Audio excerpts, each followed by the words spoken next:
जळगाव उन्नती न्यूज, तुमच्या हक्काचा आवाज. आमच्या चॅनलला सबस्क्राईब करा आणि अशाच ताज्या व विश्वसनीय बातम्यांसाठी बेल आयकॉन दाबा.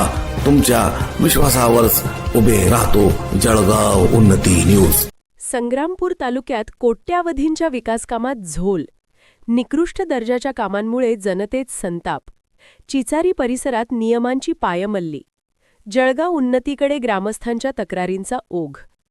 संग्रामपूर प्रतिनिधी.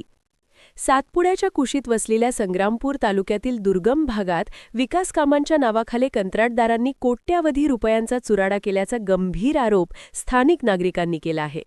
चिचारी, सोनाळा आणि वसाडी या गावांमधील रस्ते, पूल आणि इमारतींची कामे अत्यंत निकृष्ट दर्जाची झाली असून या प्रकरणाची सखोल चौकशी करण्याची मागणी आता जोर धरत आहे. सातपुड्याला लागून असलेल्या चिचारी गावातील पुलाच्या कामात साहित्याचा मोठा घोळ समोर आला आहे. नियमानुसार कामात दर्जेदार रेती वापरणे बंधनकारक असताना कंत्राटदाराने कुठे पूर्णा नदीची रेती तर कुठे चक्क स्थानिक ओढ्या नाल्यांची माती मिश्रित रेती वापरून कामाचा दर्जा खालावला आहे.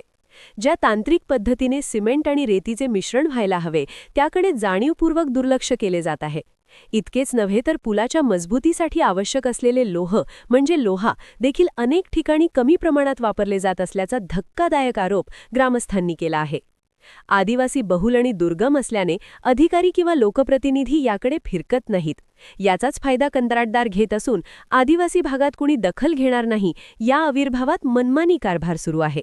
कामाची गती कागदोपत्री दाखवून मार्च अखेर बिले लाटण्याचा हा प्रयत्न असल्याचे बोलले जात आहे.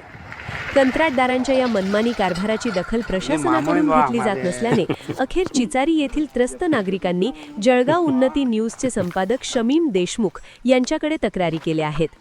जनतेचा पैसा अशा प्रकारे निकृष्ट कामांवर खर्च करून लोकांच्या जीवाशी खेळू नये अशी भावना ग्रामस्थांनी व्यक्त केली आहे. काम मजबूत नसताना आणि गुणवत्ता तपासणी झालेली नसताना जनतेचा पैसा कंत्राटदारांच्या घशात का घातला जात आहे? चिचारीसारख्या दुर्गम भागात ओढ्याची रेती वापरून पुलाचे काम करणे म्हणजे भविष्यातील दुर्घटनेला आमंत्रण आहे. स्थानिक नागरिक. चिचारी.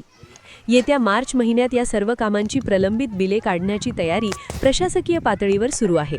मात्र जोपर्यंत कामाची उच्चस्तरीय चौकशी आणि गुणवत्ता तपासणी होत नाही तोपर्यंत देयके अदा करू नयेत असा पवित्रा ग्रामस्थांनी घेतला आहे.